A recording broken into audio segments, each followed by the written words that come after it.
지난 시간에 우리는 1절에서 3절까지의 내용, 바벨론의 멸망을 선언하는 천사의 음성을 들었고, 두 번째 바벨론의 죄에 대해서 4절에서 8절까지 말씀을 함께 생각했었습니다.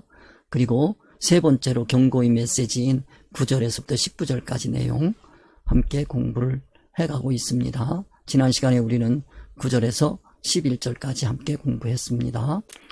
그리고 앞으로 우리는 바벨론의 멸망과 하늘의 기쁨에 대해서 20절에서 24절 내용을 함께 살펴볼 것입니다.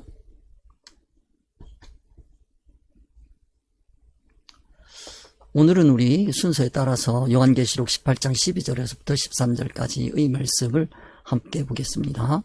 그 상품은 금과 은과 보석과 진주와 세아마포와 자주 옷감과 비단과 붉은 옷감이요 각종 향목과 각종 상아 기명이요 값진 나무와 진유와 철과 옥석으로 만든 각종 기명이요 계피와 향료와 향과 향유와 유향과 포도주와 감람유와 고운 밀가루와 밀과 소와 양과 말과 수레와 종들과 사람의 영혼들이라. 요한계시록 18장 12절에서 13절까지의 내용은 멸망에 처할 거대한 성 바벨론의 현란한 모습과 물질적인 부, 그리고 사치스러운 상업활동을 통해서 거래되는 품목들을 상세히 나열하고 있습니다.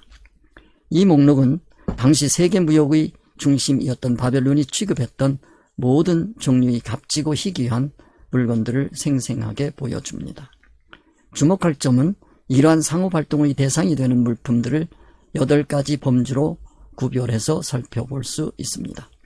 그리고 이 말씀에서 우리가 꼭 유의해야 할 점은 바벨론이 음녀성을 가진 교회를 상징하는 비유라고 하는 점입니다. 이 비유를 통해서 교회의 실상을 말씀하시고 구원하시려는 하나님의 의도가 숨겨져 있다는 것입니다. 그것을 우리는 계시라고 한다고 말씀드렸습니다. 이 비유를 바르게 깨닫고 성도 자신과 교회를 성찰하는 기회가 되어 회개하고 구원받는 복된 자가 되어야겠습니다. 이 목록에 담긴 품목들은 기본적인 생활 필수품에서부터 극도의 사치를 상징하는 물건들에 이르기까지 매우 다양합니다.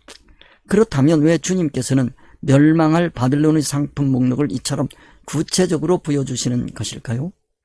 이는 단순히 당시 경제적인 상황이 타락한 죄성의 발로로 패망이라는 결과를 가져온다는 역사적인 사실을 기술하려는 것은 아닙니다. 교회와 성도들 사이에 자리 잡고 있는 가치체계의 문제점을 마음 아플 정도로 적나라하게 보여주시는 비유입니다. 이는 세상의 가치체계와 참된 신앙의 가치체계가 얼마나 근본적으로 다른지를 극명하게 대비시켜 우리에게 깊은 영적인 교훈을 깨닫게 하시려는 하나님의 의도를 계시적으로 보여주시는 것입니다. 세상 상고들의 거래는 오직 물질에 철저히 집중되어 있습니다. 그들은 물질을 투자하여 더 큰 물질적 이익을 추구하고 부를 끝없이 쌓아 올리려 합니다. 그러한 인간의 본질적인 성질을 통해서 교회의 현실적인 모습을 적나라하게 보여주십니다. 신앙의 이름을 방패 삼아 인간 존엄성을 무시하면서까지 물질적 탐욕을 채우려는 피조물의 왜곡된 본성을 드러냅니다. 그들에게 상품은 그 자체로 이 세상 성공을 실현하는 목적이며 이 목적 달성을 위해서 신앙마저 이용하는 악한 모습을 보여줍니다. 심지어 인간까지도 자신의 세상적인 성공을 위한 수단으로 전락시키는데 종들과 사람의 영혼들이 바로 그 비극적인 상품입니다. 그러나 성경이 우리에게 가르치는 참된 신앙의 원리는 교회 내에 존재하는 이러한 세상 상고들과 타락한 종교 세력, 즉 음료교회의 가치관과는 차원이 다릅니다. 기독교 신앙 안에서 세상의 모든 물질과 재능, 심지어 우리의 삶에서 마주하는 모든 경험은 궁극적으로 천국을 얻기 위한 거룩한 도구로 사용되어야 합니다. 여기서 천국을 얻는다는 것은 단순히 사후에 갈 장소를 확보하는 의미를 넘어섭니다. 이는 천국의 본질을 자체화한 천국 사람으로 변화되는 과정, 즉 하나님의 성품을 닮은 온전한 신앙 인격을 갖추고 주님 안에서 영적으로 하나님과 사랑의 관계가 깊어지는 천국 실력을 쌓아가는 것을 의미합니다. 성경은 이러한 전인적인 변화 과정을 신앙화라고 계시적으로 선포합니다. 이는 하나님의 주권적인 계시인 하나님의 의사성을 깨닫지 못하면 결코 이해할 수 없는 깊은 진리의 세계입니다. 음료로 상징되는 바벨론의 상품 목록은 바로 이러한 세상적인 가치와 천국적인 가치 근본적인 차이를 분명하게 드러내며 우리에게 하나님의 깊고 오묘한 뜻을 깨닫게 하며 바벨론의 사망에서 탈출하게 하시려는 귀한 교훈들을 선사합니다. 이제 이러한 교회의 비참한 모습을 차근차근 살펴보면서 회개의 기회를 갖도록 하겠습니다. 첫 번째로 그 상품은 금과 은과 보석과 진주와 세마포와 자주 옷감과 비단과 붉은 옷감이요 각종 향목과 각종 상아 기명이요 값진 나무와 진이와 철과 옥석으로 만든 각종 기명이요. 이 부분은 8가지 상품 분류 중 첫 번째인 귀금속 및 보석류를 통해 세상의 가치와 구별되는 성도의 영적인 가치와 신앙 인격의 중요성을 깊이 묵상하고 우리의 신앙을 점검해보는 시간을 갖고 대안을 찾는 기회가 되기를 바랍니다. 금과 은과 보석과 진주와 이 부분은 인간의 영적인 영역입니다. 즉 인간의 인격적인 부분을 금과 은과 보석과 진주로 비유하고 있는 것입니다. 금과 은과 보석과 진주는 성도의 거듭난 본성, 즉 신앙인격을 상징합니다. 거듭난 성도만 가지는 독특한 영적인 영역입니다. 그 중에서 첫째, 금의 가장 중요한 속성은 어떤 환경에서도 변하지 않는 불변성입니다. 이 때문에 금은 종종 변치 않는 진리와 영원한 천국을 상징합니다. 이러한 변치 않는 성질 때문에 세상에서도 금을 귀하게 여깁니다. 세상의 상고들이 금 거래를 통해 오직 물질적 풍요와 부의 증식만을 추구하는 반면 성도들은 천국 상고로서 주어진 물질이나 귀한 경험들을 어떻게 사용해야 하겠습니까? 성도는 이러한 세상의 금과 같은 자원들을 활용해서 불순물 없이 순수한 금 같은 신앙을 얻고 어떤 시련에도 흔들리지 않는 진리 안에서 단련된 금 같은 사람으로 변화되어야 합니다. 이는 곧 견고한 믿음과 성숙한 인격을 갖추는 영적인 성장을 의미합니다. 그러나 여기에는 신앙적인 신앙생활의 큰 함정이 도사리고 있습니다. 바로 성도 내면에 존재하는 무형적인 정신 사상이 세상 사람들의 가치관에서 벗어나지 못할 때 발생하는 죄의 문제입니다. 세상 사람들도 인격의 중요성을 강조하지만 그들이 말하는 인격은 하나님을 닮은 인격이 아니라 세상이 높이 평가하는 기준, 예를 들어 공자, 석가, 마호메트와 같은 인물들을 성인으로 추앙하며 형성된 인격입니다. 이들은 모두 피조물에 불과합니다. 이러한 관점에서 기독교는 예수님을 4대 성인 중 한 분으로 여기는 것을 단호히 거부합니다.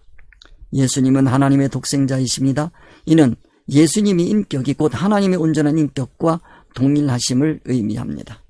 공자석과 마호메트와 더불어 예수님을 4대 성인으로 여기는 일부 기독교인들의 인격은 결코 금 같은 인격이 될 수 없음에도 불구하고 스스로를 금이라고 주장하며 세상적인 기준으로 형성된 그들의 인격을 사고팔고 있는 것입니다. 이러한 현상은 예수님의 신성이 아닌 오직 인성만을 바라본 결과입니다. 이러한 왜곡된 신앙 사상을 형성한 사람들을 성경은 땅의 상고들이라고 비유적으로 표현합니다. 참된 성도는 예수님의 인성 안에서 그분의 완전한 신성을 바라봅니다. 그리고 예수 그리스도의 온전하신 인격을 닮아가기 위해 전심으로 힘씁니다. 이것이 기독교 신앙의 핵심입니다. 본문을 통해서 땅의 상고들의 세상 가치에 기초한 금 같은 인격관을 진리 가치관에 기초한 금 같은 인격관으로 바꾸어야 합니다. 세상 사람들이 가지고 있는 인격은 금 같은 인격이 아니라고 하는 것을 이 시간 분명하게 우리가 깨달아야 되겠습니다. 두 번째, 은입니다. 은은 예로부터 교환과 매매의 수단이었으며 가치를 측정하는 객관적인 기준이 되어 왔습니다. 물론 금도 화폐로 사용한 적이 있습니다만은 금보다는 은이 주로 화폐로 사용되었습니다. 영적인 관점에서 볼 때 참된 가치의 절대적인 기준은 세상의 어떤 소유나 지위가 아니라 바로 성도 자신입니다. 예수님께서 자신이 고귀한 피값으로 우리를 사셨기에 성도 한 사람 한 사람은 세상의 어떤 가치와도 비교할 수 없는 예수님만큼 귀한 존재가 된 것입니다. 우리의 진정한 가치는 외부에 쌓아놓은 소유나 얻은 지위에 있는 것이 아니라 우리 안에 내주하는 예수 그리스도로 인해 결정됩니다. 그럼에도 불구하고 교회에서 세상의 관직이나 세상의 어떤 직함을 가지고 있는 사람들을 환영하고 그들을 돋봅니다. 이것이 바로 세속화입니다. 세상의 금과 은이 외부로 끊임없이 순환하며 세상적인 가치를 추구하는 것과는 달리 기독교 신앙 안에서는 모든 물질과 경험이 성도 자신 안으로 흡수되어 신앙인격으로 승화되어 갑니다. 이것이 바로 신앙화의 과정이며 성도는 이 세상 속에서 하나님의 절대적인 가치 기준을 제시하는 영적인 은과 같은 존재입니다. 그러나 기독교 안에 있는 땅의 상고들은 성도 안에 있는 예수 그리스도의 인격보다 성도들이 이 세상에서 쌓은 물질적인 풍요와 명예를 가치 척도의 기준으로 삼습니다. 이것이 바로 음료 교회가 탐하는 은인 것입니다. 그러한 성도들을 많이 배출해야 한다고 이 상고들은 교회를 부추깁니다. 현재도 이러한 신앙의 모습이 발견된다고 하는 것은 참으로 애석한 일입니다. 우리는 이와 같은 은을 숭상하는 거짓 은을 우리는 경계해야 될 것입니다. 하나님의 온전한 인격을 닮은 것에서 나온 은 같은 사람이 되어야 합니다. 세 번째로 보석입니다. 보석은 평범한 돌과는 달리 고유한 빛을 반사하는 아름다움과 희소성을 지니며 귀한 가치를 인정받는 광물입니다. 이와 마찬가지로 성도 모두가 똑같은 영적인 가치를 지닌 것은 아닙니다. 신앙생활이 깊이와 성숙함에 따라 영적인 성장과 격차가 존재하며 참된 성도는 고난과 연단이라는 시련의 과정을 통해 세상이 감히 감당할 수 없는 영적인 보석으로 귀하게 다듬어져 진리의 빛을 아름답게 반사하는 존재입니다. 그 평가 기준은 예수님이십니다. 그러나 땅의 상고들의 성도를 평가하는 가치 정도는 이 세상 사람들의 기준과 동일합니다. 그들은 임시 세상 이치를 바탕으로 겉으로 드러나는 세상적인 성공이나 외형적인 모습으로 성도를 판단합니다. 음녀교회의 특성이고 땅의 상고들의 특성입니다. 그들은 임시 세상 빛을 받을 때 아름답게 보일 뿐입니다. 그러나 전국 상고들이 성도를 평가하는 기준은 오직 하나님과 동일한 변치 않는 진리입니다. 성도들은 진리의 빛을 받을 때 아주 영롱한 천국빛으로 빛납니다. 대제사장의 가슴에 있는 12보석은 이런 면에서 아주 깊은 교훈을 담고 있다고 할 수 있습니다. 우리 모두는 천국 상고들이 되어서 참으로 보석을 귀하게 여기고 그 보석 같은 성도들을 길러내는데 힘써야 할 것입니다. 네 번째, 진주입니다. 진주는 조개가 상처를 입었을 때 그 상처를 치유하는 과정에서 스스로 만들어내는 귀한 보석입니다. 이는 내면으로부터 생성되는 가치를 상징합니다. 이처럼 성도 역시 이 세상을 살아가며 겪는 고난과 역경이라는 상처를 통해 외적인 꾸밈이 아닌 하나님의 온전한 성품을 닮아가는 인격체로 깊어집니다. 진주는 외부에서 쉽게 구하거나 사서 치장하는 것이 아니라 삶의 고통 속에서 주님과의 깊은 교제를 통해 내면에서부터 맺어지는 영적인 열매입니다. 그러나 땅의 상고들이 이해하는 진주의 개념은 그 시작점서부터 다릅니다. 그들은 이 세상적인 가치관으로 고통을 견디고 성공한 사람들을 고귀하다고 평가합니다. 하지만 참된 기독교인들은 하나님의 섭리 안에서 마주한 험난한 사건들을 하나님의 뜻으로 분별하고 오직 하나님께서 원하시는 방식으로 그 시련을 극복한 사람들을 영적인 진주와 같다고 여깁니다. 욥과 같은 인물이 바로 그 예입니다. 진주는 사서 걸치는 사치품이 아니라 자신이 철저하게 고통 중에서 성령님의 도우심으로 만들어내는 자신인 것입니다. 그 다음 금과 은과 보석과 진주와 세마포와 자주옷감과 비단과 붉은 옷감. 자, 오늘 이제 우리 세마포와 자주옷감과 비단과 붉은 옷감, 여기까지 하는 수밖에 없을 것 같습니다. 살펴보겠습니다. 세마포와 자주옷감과 비단과 붉은 옷감이요. 이 옷은 활동으로 나타날 이성적인 면을 상징한다고 볼 수 있습니다. 이 옷이라고 하는 것은 활동을 나타내는 겁니다. 그러나 기독교는 활동만 보는 것이 아니라 그 활동을 일으키는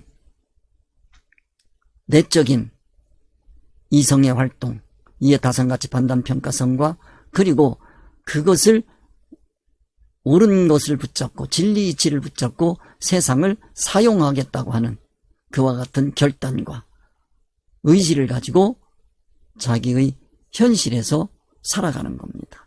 그것을 옷, 의상 이렇게 표현하는 것입니다. 이 내용에 대해서 우리가 함께 생각해 보겠습니다. 첫째, 세마포와 요한계시록 18장은 무너진 바벨론의 멸망을 선포하며 그 가운데서 세마포라는 옷감이 지닌 다양한 상징성을 통해 성도의 삶과 행위를 깊이 있게 조명하고 있습니다. 고대 세계에서 세마포는 매우 귀하고 값비싼 직물이었습니다. 특히 순수함과 청결함을 상징하는 이집트산 최고급 세마포는 왕족이나 귀족 등 부유층만이 누릴 수 있는 전유물이었습니다.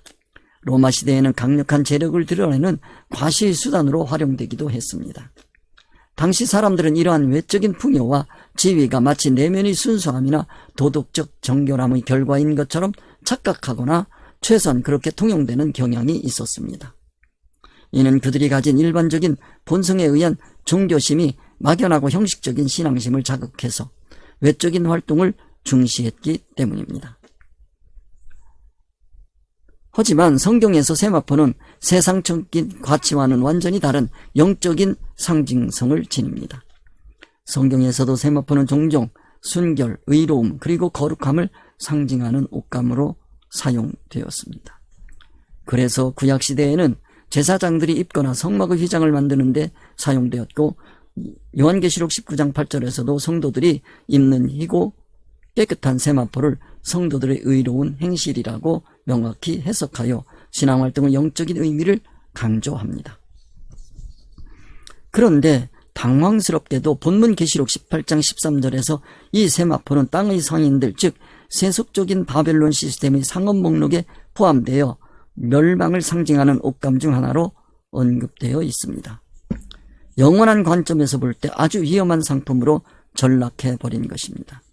성경의 계시성을 모르면 아주 난해한 부분입니다. 여기서 우리는 매우 중요한 진리를 발견합니다.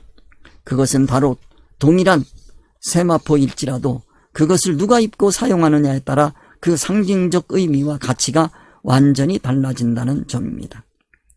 이는 세속적인 권력과 부를 상징하는 로마 같은 세상 시스템이 인정하는 인격에서 나온 활동, 즉 하나님 앞에서 타락하고 음료로 비유되는 거짓 교회가 추구하는 인격에서 나온 활동,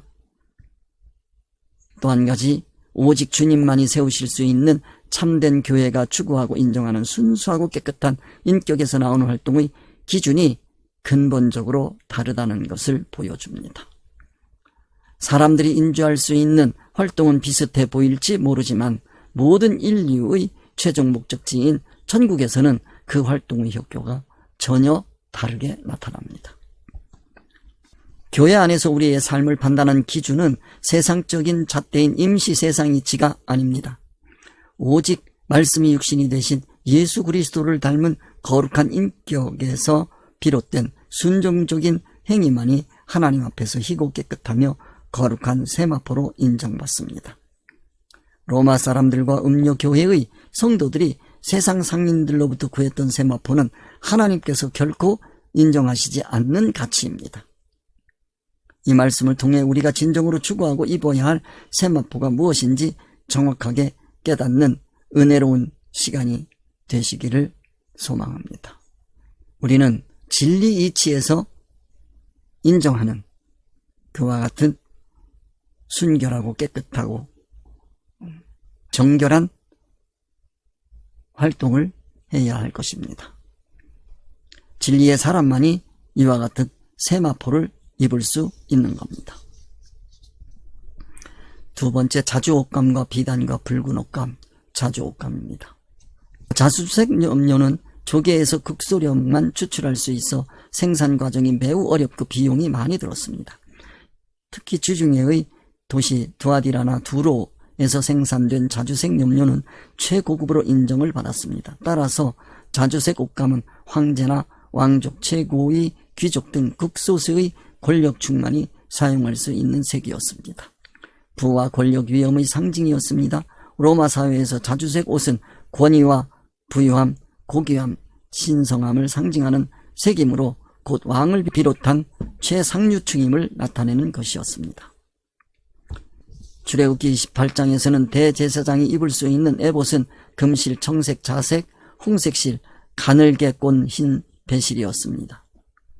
요한계시록에서 큰 음료 바벨론은 자주색과 붉은색 옷을 입고 금과 보석과 진주로 꾸민 모습으로 묘사됩니다.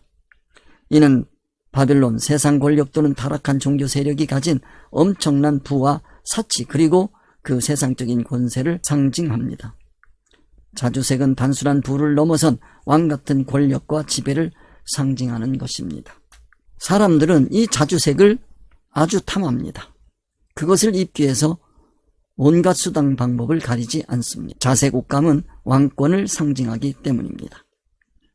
이 왕권에도 세 종류가 있습니다. 세상 왕과 세상의 다른 왕들보다도 차원이 높지만 기독교의 내면에서는 전혀 다른 차원이 인격에서 왕 같은 행실을 나타냅니다. 세상의 왕들은 임시 세상 이치로 백성들을 통치하지만 음료교회의 지도자들도 그들이 가지고 있는 성경 표면인 임시 세상 이치로 그 속에 담긴 계시의 말씀을 깨닫지 못하고 성도들을 통치합니다. 그들도 자색 옷을 입은 것입니다. 세상 왕들도 자색 옷을 입은 겁니다. 그러나 그들은 자신들의 인격에서 그것이 나온 것이 아니라 자리가 준 권위에서 오는 권세인 것입니다. 그러나 참 교회의 지도자는 성경에서 계시된 말씀을 깨닫고 진리로 무장하였기에 그의 권위 아래에 있는 사람들이 천국 효력을 입게 되는 것입니다. 진리의 사람이 지도자의 반열에 올라가서 권위를 가지고 권세를 받아서 자기에게 맡겨진 성도들을 통치하고 다스릴 때 그가 입은 옷이 바로 자주색 옷인 것입니다. 그리고 그의 권위 아래에 있는 사람들은 천국 효력을 입게 되는 귀한 삶을 살 수 있게 되는 겁니다. 우리는 이 자주색 옷감에 대해서 생각할 것이 참 많습니다.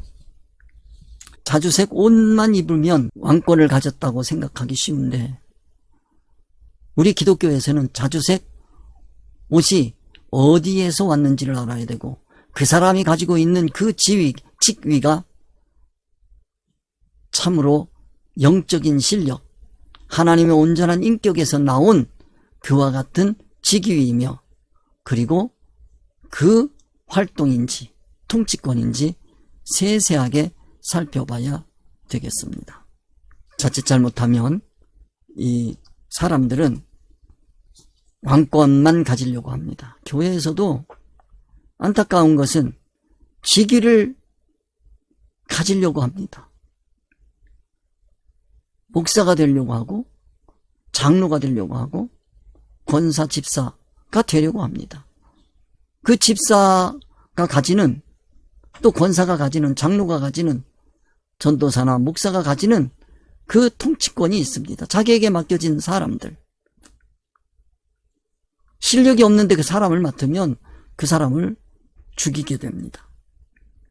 우리는 자주색 옷을 입으려고 하기보다 자주색 옷을 입을 수 있는 영적인 사람이 되려고 힘써야 할 것입니다.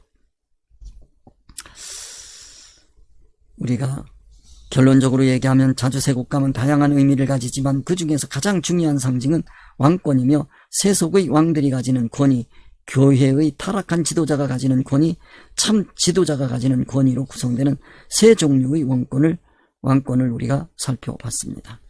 세상적인 부와 권력의 허무함을 나타내는 동시에 참된 영적 권위가 어디에서 비롯되며 어떤 열매를 맺는지를 극명하게 대조하여 보여줍니다. 이는 우리에게 세상의 헛된 화려함과 권세에 미혹되지 않고 오직 진리 안에서 영원히 세워지는 참된 왕권, 즉 하나님의 통치 아래 살아가는 삶의 중요성을 깨닫게 해주는 말씀이어야 합니다. 두 번째, 비단입니다. 비단은 온유함과 영광의 참된 빛을 의미합니다. 요한계시록 18장 11절은 큰 음료 바벨론이 거래하는 귀한 물품 중 하나로 비단을 언급합니다. 이 12절 말씀, 비단은 부드러운 질감, 은은한 광택, 그리고 아름다운 색감으로 예로부터 귀하게 여겨졌으며 자연스럽게 아름다운 우아함, 더 나아가서 세상적인 영화와 화려함을 상징하는 직물이었습니다. 그런데 하나님께서는 이 비단이 지닌 물리적인 특성을 통해 성도들의 삶이 어떠해야 하는지에 대한 영적인 의미를 비유적으로 교훈해 주십니다. 비단의 여러 속성 중 첫 번째로 주목할 것은 바로 부드러움입니다. 이 부드러움은 성경이 말하는 온유함이라는 덕목과 연결됩니다. 세상 사람들은 물론이고 교회 안에서도 온유함이 중요하다고 말합니다. 그러나 안타깝게도 온유함에 대한 개념과 기준은 각기 다릅니다. 세상 사람들이나 세속적인 가치관에 물든 교회 사람들이 온유함에 대한 기준은 대체로 유사합니다. 이는 그 기준이 임시적인 세상 이치, 즉 일반적인 도덕성과 예절에 기반하기 때문입니다. 그들의 온유함에 대한 평가는 상황, 시대, 그리고 상대방에 따라 얼마든지 달라질 수 있는 상대적인 것입니다. 단순히 겉으로 드러나는 부드러움이나 마찰을 피하는 태도를 온유함이라고 여기기 때문입니다. 그러나 기독교 신앙 안에서 온유함의 참된 평가 기준은 오직 예수 그리스도이십니다. 성경이 말하는 온유함은 단순히 성격이 좋거나 부드러운 것을 넘어섭니다. 그것은 하나님의 능력 안에서 자신을 겸손히 낮추고 진리 안에서 흔들리지 않는 강함과 부드러움을 동시에 지닌 성품입니다. 예수님께서는 스스로 나는 마음이 온유하고 겸손하니 나의 멍에를 메고 내게 배우라. 그리하면 너희 마음이 쉼을 얻으리라. 마태복음 11장 29절에서 말씀하시며 온유함의 본을 보여주셨습니다. 우리가 진정으로 온유한 사람인가 아닌가는 세상의 기준이나 다른 사람의 평가가 아니라 얼마나 예수 그리스도를 닮아가는가에 달려 있습니다. 우리의 온유함은 세상적인 부드러움이 아니라 하나님의 말씀과 성령의 인도하심 안에서 형성되는 내면의 성품입니다. 비단처럼 부드러우면서도 쉽게 끊어지지 않는 강함이 그 안에 담겨 있어야 합니다. 그러나 여기서 주의할 것은 앞에서 말씀드렸던 세마포와 자주 옷감과 비단, 이 옷감들을 탐하는 것이 자신이 그러한 세마포를 입는 정결한 사람이 되고 자주 옷감을 입는 사람이 되고 비단 같은 온유한 사람이 되는 데는 관심이 없고, 타가 세마포를 입고 자기 말에 순종해 주기를 바라고 자기가 자주 옷을 입고 자기 말에 맹종하기를 바랍니다. 세상 사람들은 그렇습니다. 그런데 그 세상 사람들을 닮아서 종교 지도자가 그런 모습이라면 참 비극적입니다. 자기가 온유한 사람이 되기보다는 온유한 사람을 만나기를 원합니다. 자기가 자주 옷을 입는 것은 세상 사람들을 마음대로 컨트롤하기 위한 것입니다.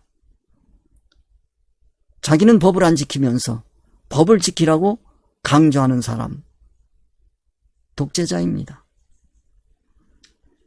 우리는 그와 같은 세상적인 세속에 빠진 종교인들을 배격해야 할 것입니다. 그 다음에 우리는 비단 중에서 비단의 여러 매력적인 속성 중 두 번째는 바로 은은한 광택입니다. 이 광택은 빛을 받아 잔잔하게 빛나며 비단 특유의 고급스러움을 더합니다.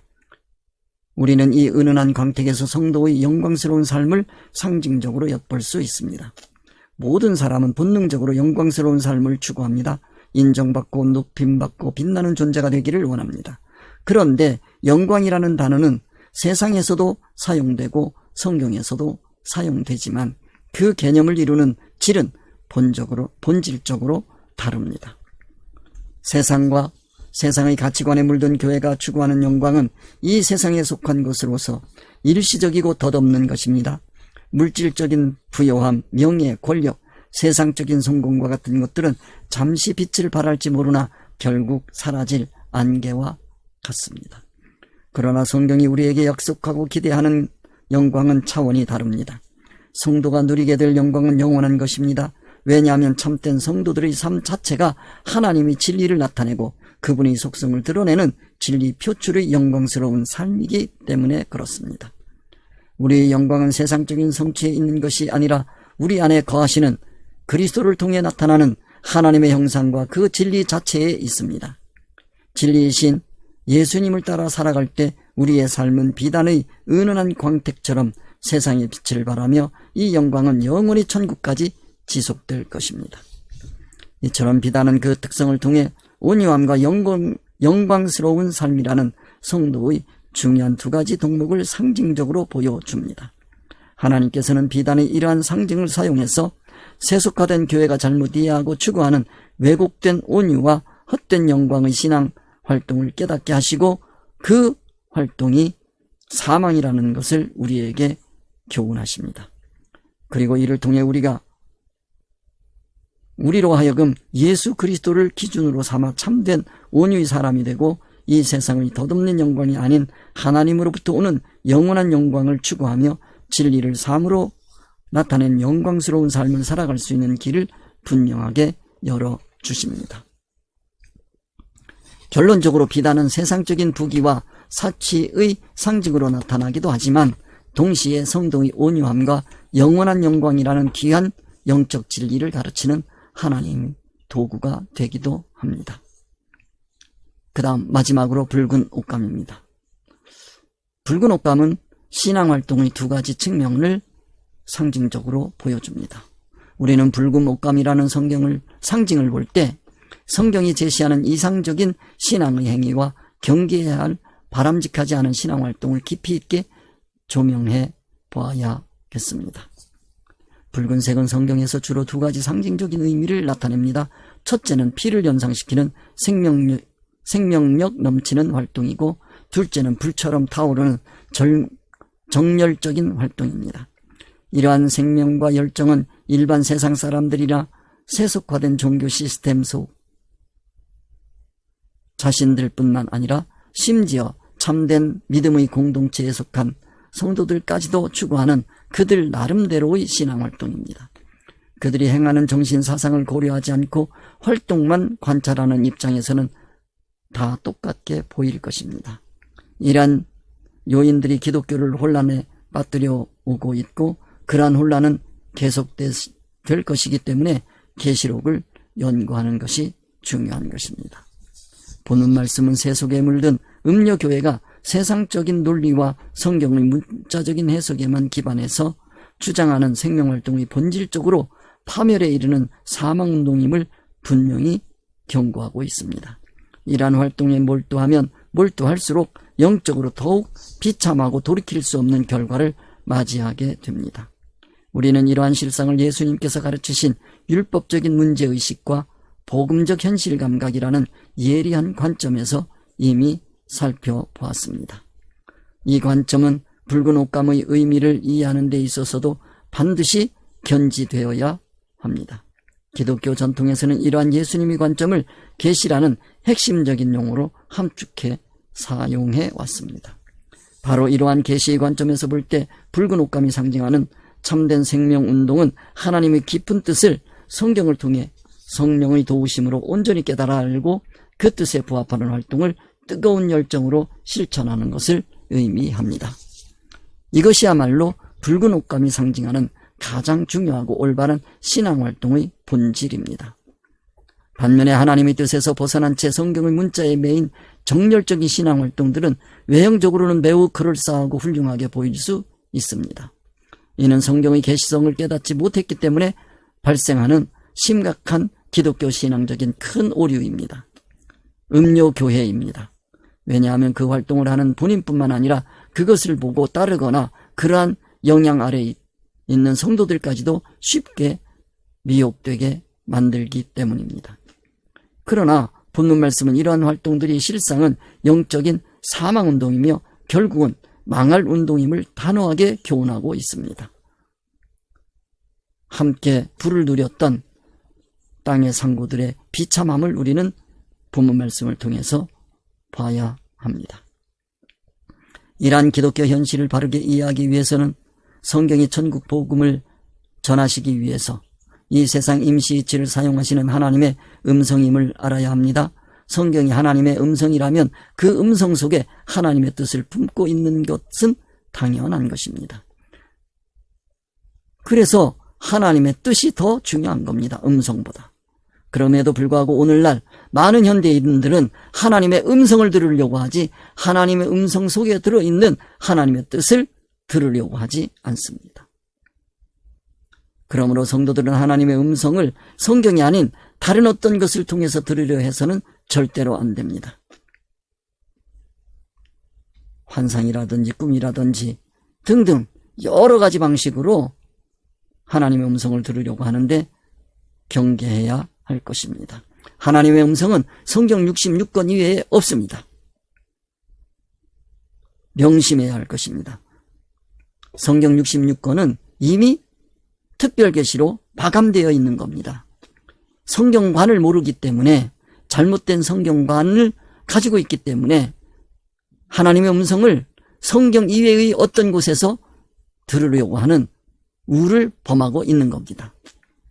특별히 종교 지도자들이 이와 같은 잘못된 신앙을 가지고 있다면 이 말씀을 듣는 순간 회개하시고 돌아오시는 복된 분들이 되시기를 주님의 이름으로 간절히 소망합니다. 그리고 하나님의 음성을 보고 들은 이들은 하나님의 뜻을 깨닫기 위해서 힘써야 하는 것입니다. 이렇게 해서 오늘 세마포, 그 다음에 자주옥감, 비단까지 말씀을 드렸습니다. 12절 말씀, 금과 은과 보석과 진주와 세마포와 자주옥감과 비단과 붉은 옷감이요. 여기까지 했습니다. 각종 형법 다음 시간에 말씀드리겠습니다. 수고하셨습니다. 우리 주님 가르쳐 주신 기도로 하나 되는 시간 갖겠습니다. 하늘에 계신 우리 아버지여, 이름이 거룩히 여김을 받으시오며 나라에 임하오시며 뜻이 하늘에서 이루어진 것 같이 땅에서도 이루어지이다. 오늘날 우리에게 일용할 양식을 주옵시고 우리가 우리에게 죄 지은 자를 사하여 준 것 같이 우리 죄를 사하여 주옵시고 우리를 시험에 들게 하지 마옵시고 나라와 권세와